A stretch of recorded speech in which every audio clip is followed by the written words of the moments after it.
For Penny, I'll speak, specifically to Penny only. You have a character that when we come into season 1 was learning magic reluctantly. Loses his hands, and the hands are a conduit for magic. So now you have a character that has to make a choice. Do I want magic, do I not? And so it presents a really existential crisis of a space to the opportunity to choose who you are going to be. And that's Penny's arc.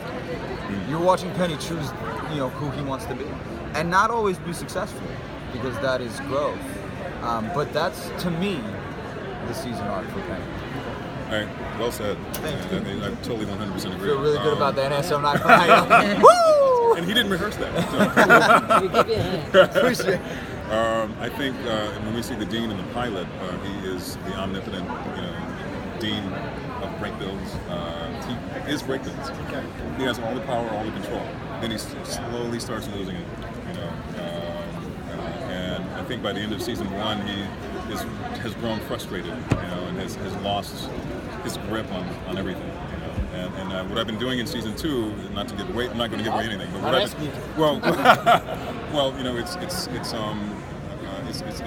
imperative for me that I regain what I lost, in terms of what I do, in terms of being their professor, their dean. Don't forget, the dean is also a magician, and the most powerful, because he's been around longer. So. For me, the challenge has been to let my students know that I'm still the dean, but they know things that I don't.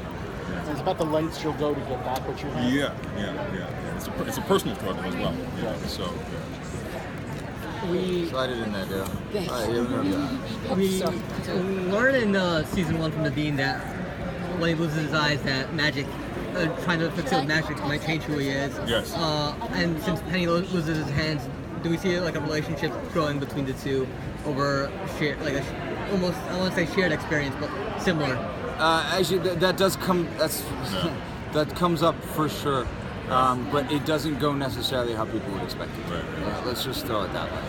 Yeah, but look, I think Penny is, again, he's in it, so he starts going to anyone and everyone that could be a resource, and that places some interesting characters back into Penny's life.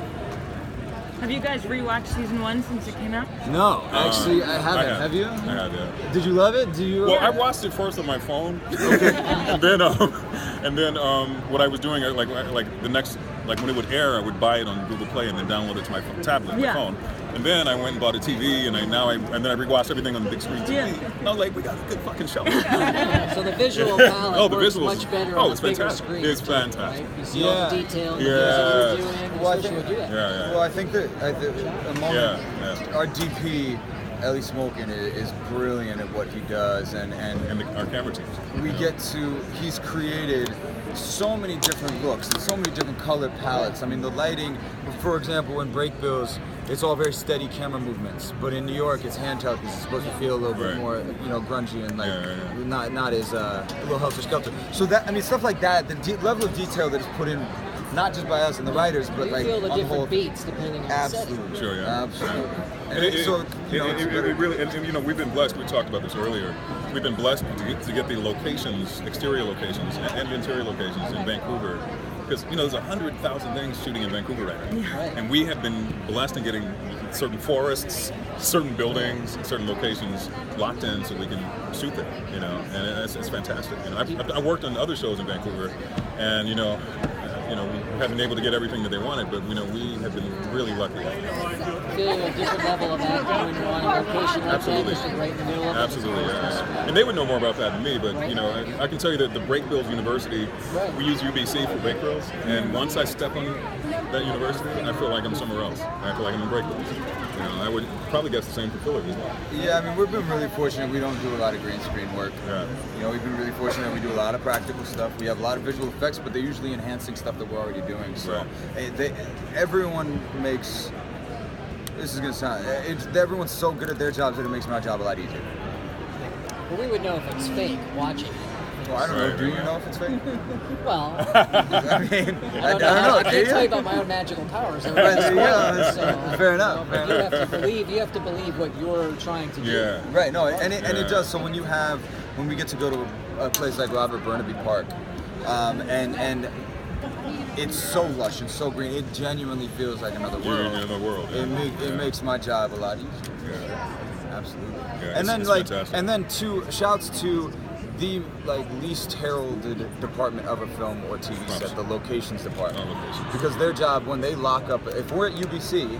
And if I'm supposed to be in the Netherlands and I'm at a fountain and like kids with backpacks are walking by me, it's hard for me to stay in that place. So what they do is they lock up. Like it requires so many people to do what you end up seeing, and we're blessed with an amazing crew of people that we get to work with. Yeah, happy Thanksgiving to them. It's Happy their Canadian Thanksgiving. Happy Canadian. Yeah.